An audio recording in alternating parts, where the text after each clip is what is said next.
Hello student, कैसे हैं? आज हम आप लोगों को क्लास 11 की बायोलॉजी का नया चैप्टर शुरू करेंगे। ये हमारा चैप्टर नंबर 6 है। कौन सा है? चैप्टर नंबर 6 है। यानी कि चैप्टर नंबर 6 कौन सा है? किंगडम प्रोटिस्टा है ना। किंगडम कौन सा है? प्रोटिस्टा है। तो आज हम प्रोटिस्टा जगत के बारे में देखते हैं, है ना। जगत प्रोटिस्टा क्या है ना। जगत प्रोटिस्टा क्या है? अगर प्रोटोज की बात की जाए, प्रोटिस्टा क्या है? प्रोटिस्टा अगर हम इसकी बात करते हैं, किसकी? प्रोटोस, है ना। अगर हम प्रोटोस की बात करें तो इसका अर्थ क्या होता है? वेरी फर्स्ट, मतलब साधारण, पहला। क्या होता है? पहला। और क्या है? टिस्टा की बात करते हैं, है ना। किटिस्टोस्ट की बात करें तो ये क्या होता है? कैटाब्लिस, है ना। कैटाब्लिस होता है। तो हम इसमें क्या देखते हैं? किंगडम प्रोटिस्टा में, प्रोटिस्टा जगत में एक कोशिकीय यूकेरियोटिक जीवों का अध्ययन करते हैं। किसका करते हैं? एक कोशिकीय, है ना, यूनिसेलुलर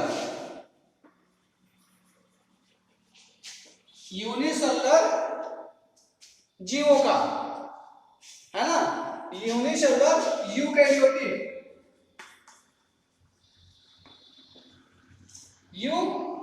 जीवों का हम क्या करते हैं? अध्ययन करते हैं। अब यूकेरियोट का मतलब क्या होता है?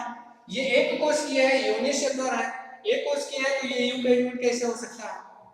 प्रोकैरियोट की अगर बात की जाती, एक कोशिकीय है तो मानते, लेकिन यहाँ ये एक कोशिकीय भी है और यूकेरियोटिक भी है। हाँ, होता है।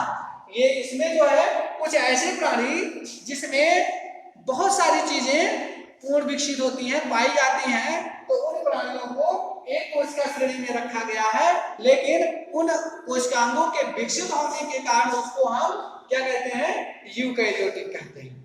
क्या कहते हैं? यूकेरियोट कहते हैं। जीव इतिहास में अगर देखें तो प्रोटिस्टा जो होता है वो एक विशिष्ट स्थान रखता है ना।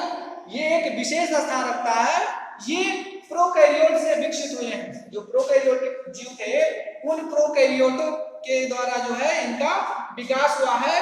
और इनमें कौन आते हैं? इनमें पौधे, कवक, जंतु और दूसरे आधुनिक प्रोटिस्टा जो थे उनके द्वारा इनकी उत्पत्ति हुई है। उनके द्वारा इनकी क्या हुई है? उत्पत्ति हुई है। इसलिए इसको हम क्या कहते हैं? प्रोटिस्टा जगत के प्राणी कहते हैं। प्रोटिस्टा शब्द का प्रयोग सबसे पहले 1866 ईस्वी में, कब? 1866 ईस्वी में अर्नस्ट हैकेल ने किया था। अर्नस्ट हैकेल ने 1866 ईस्वी में कौन से शब्द का प्रयोग किया था? किस शब्द का प्रयोग किया था?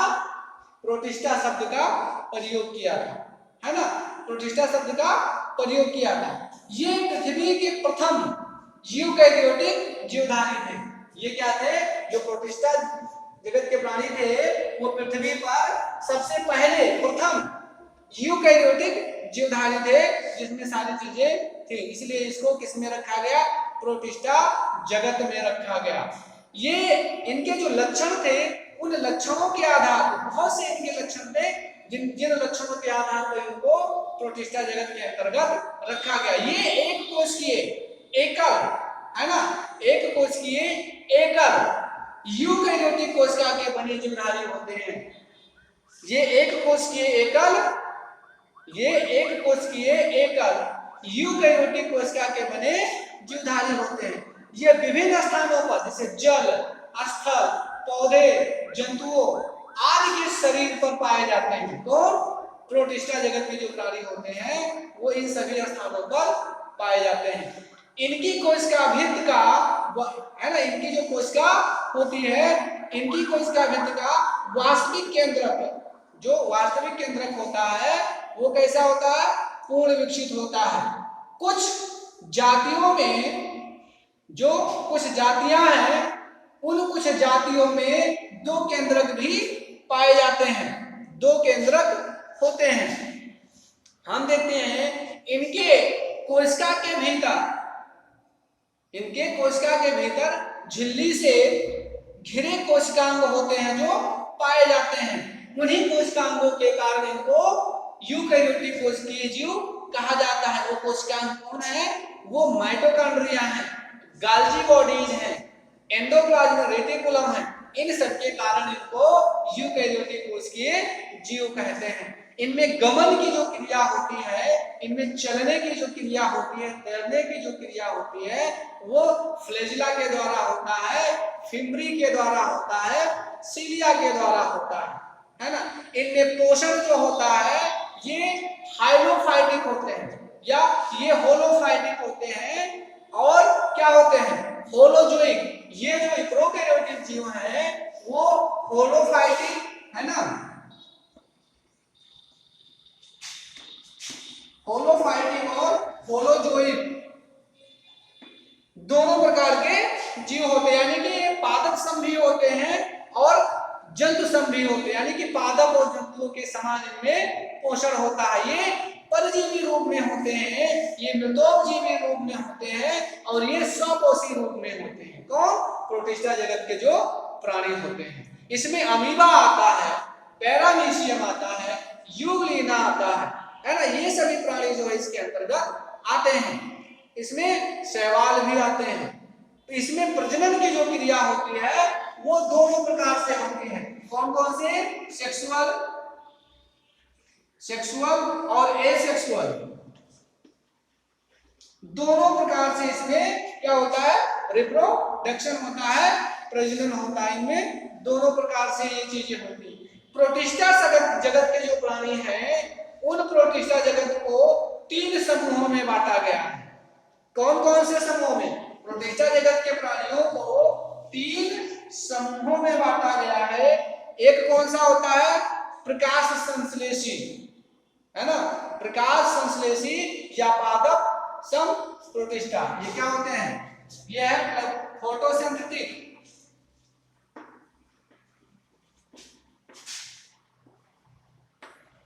फोटोसिंथेटिक होते हैं, प्रकाश संश्लेषी होते हैं। ये कवक सम प्रोटिस्टा है, स्लाइम मोल्ड। क्या होते हैं? Slime mould.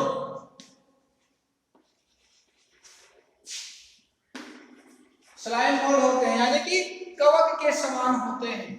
और ये क्या होते हैं? ये कवक के समान होते हैं और फोटोसिंथेटिक होते हैं। ये जंतु सम प्रोटिस्टा है। क्या है? ये जंतु सम है, यानी कि जिसको हम क्या कहते हैं? जिसे हम प्रोटोजोआ कहते हैं। जिसे हम क्या कहते हैं? प्रोटोजोआ, है ना। ये 3 प्रकार के होते हैं। हम जो प्रकाश संश्लेषी जीव हैं उसमें देखते हैं, इसमें डाइटम्स आते हैं, इसमें डायनोफ्लिजेलेट आते हैं, इसमें जो यूग्लिनाइड होते हैं वो आते हैं। जो प्रकाश संश्लेषी होते हैं वो प्रकाश संश्लेषी में कौन आते हैं? डाइटम्स आते हैं, है ना। ये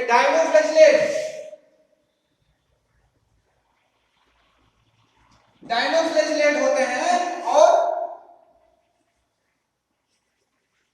यूग्लिनॉइड होते हैं। ये इस तरह से ये होते हैं। और जो कवक सम प्रोटिस्टा होते हैं ये एसेलुलर होते हैं, अकोष्ठीय होते हैं और कोशिकीय होते हैं। जो स्लाइम मोल्ड होते हैं वो क्या होते हैं? अकोष्ठीय, एसेलुलर और सेलुलर होते हैं। ये अकोष्ठीय और कोशिकीय होते हैं, दोनों प्रकार से। ये कोशिका विहीन, अकोशिकीय मतलब साधारण होते हैं, और कोशिका के तरह भी होते हैं जो इसमें पाए जाते हैं, जिसे हम सेलुलर कहते हैं। और तीसरा जो है, जो प्रोटोजोआ है, प्रोटोजोआ में जूफ्लैजिलेटा आता है। क्या आते हैं? जूफ्लैजिलेटा आता है, सीलिएटा आता है, सार्कोडिना आता है और स्प्रोजोआ आता है ना। इसमें जूफ्लैजिलेट आते हैं, सार्कोडिन आते हैं, है ना, प्रोटोजोआ आते हैं और सीलिएटा आते हैं। इन सब इसके अंतर्गत ये सारी चीजें आती हैं। इसमें जो जंतु सब प्रोटिस्टा है उसमें प्रोटोजोआ एनिमल्स लाइक प्रोटिस्टा होते हैं, जिसमें अमीबा, पैरामीशियम, ये सब, इन सबको रखा गया है जो इसके अंतर्गत आते हैं, है ना। प्रकाश संश्लेषी जीवों की अगर हम बात करें तो प्रकाश संश्लेषी जीवों में कौन आते हैं? जो प्रकाश संश्लेषी जीव हैं उसको 3 श्रेणियों में बांटा गया है। किसमें? क्राइसोफाइट। किसमें बांटा गया है? क्राइसोफाइटा में बांटा गया है। पहला जो है वो क्राइसोफाइट है, डायनोफ्लैजिलेट है और यूग्लिनाइड है। हम क्राइसोफाइट की बात करते हैं। इस प्रकार के प्रोटिस्टा एक कोशिकीय तथा प्रकाश संश्लेषी जीव होते हैं। इन्हें क्या कहते हैं? डायटम्स कहते हैं। डायटम्स जो होते हैं वो पीले रंग के, सुनहरे रंग के, भूरे रंग के, हरे पीले रंग के होते हैं। ये लवणीय तथा अलवणीय दोनों प्रकार के जल में पाए जाते हैं। किसमें? लवणीय और अलवणीय दोनों प्रकार के पानी में पाए जाते हैं। इनमें डायटोमिन पाया जाता है। डायटोमिन नामक एक वर्णक होता है, पिगमेंट होता है जो इनके अंतर्गत इनमें पाया जाता है, जिसमें क्लोरोफिल ए और सी होता है। क्या होता है? क्लोरोफिल ए और सी होता है ना। इनका जो संचित भोजन होता है उसी एक कोशिका के अंदर होता है, जो तेल व ल्यूकोसिन के रूप में होता है। इनके अंदर जो संचित भोजन होता है वो किसके रूप में होता है? तेल व ल्यूकोसिन के रूप में होता है। ठीक है। जो डायटम्स हैं, डायटम्स की पृथक कोशिका में, डायटम की पृथक कोशिका में सुंदर सममित दिखाई देती है ना, सिमेट्री दिखाई देती है, जो गोल, चौकोर, त्रिकोणाकार आदि विभिन्न आकृतियों के रूप में होते हैं। डायटम्स में चल अवस्था नहीं पाई जाती है, लेकिन डायटम स्वतः गति करते रहते हैं। इनमें मोटाइल स्टेज नहीं होता है, लेकिन फिर भी ये गति करते रहते हैं। जो डायटम्स हैं, डायटम्स की कोशिका भित्ति पर पेप्टिक पदार्थ और सिलिका विशिष्ट आकृति या नक्काशी के रूप में जमा होती है, जो पाई जाती है ना। इसके अलावा इनकी जो कोशिका भित्ति है उसमें 2 प्रकार के प्रतिच्छादी कपाट पाए जाते हैं। क्या पाए जाते हैं? प्रतिच्छादी कपाट पाए जाते हैं, जिन्हें एपिथीका के नाम से जाना जाता है। एक तो एपिथीका होता है और दूसरा हाइपोथीका के नाम से जाना जाता है। ये भित्ति पारदर्शक व सिलिका युक्त होती है। इनकी भित्तियां जो होती हैं वो पारदर्शक होती हैं और सिलिका के समान होती है, सिलिका से युक्त होती है। इसमें जनन की जो प्रक्रिया होती है वो आलैंगिक, है ना। आलैंगिक जनन प्रबल जीवाणुओं के द्वारा होता है। आलैंगिक जनन जो होता है वो प्रबल जीवाणुओं के द्वारा होता है। इनमें प्रजनन की क्रिया आलैंगिक जो है विखंडन प्रकार से होता है। किस प्रकार से? विखंडन प्रकार से होता है ना। इनकी मात्र कोशिका से 2 कपाट प्राप्त करते हैं, है ना, जिससे 2 नई कोशिकाओं का निर्माण होता है, जिससे 2 नई कोशिकाएं बनती हैं, वो इसमें पाई जाती हैं। जो डायनोफ्लैजिलेट होते हैं हम उनकी बात करते हैं, है ना। तो डायनोफ्लैजिलेट के बारे में हम कल चर्चा करेंगे। तब तक इतना आप तैयार।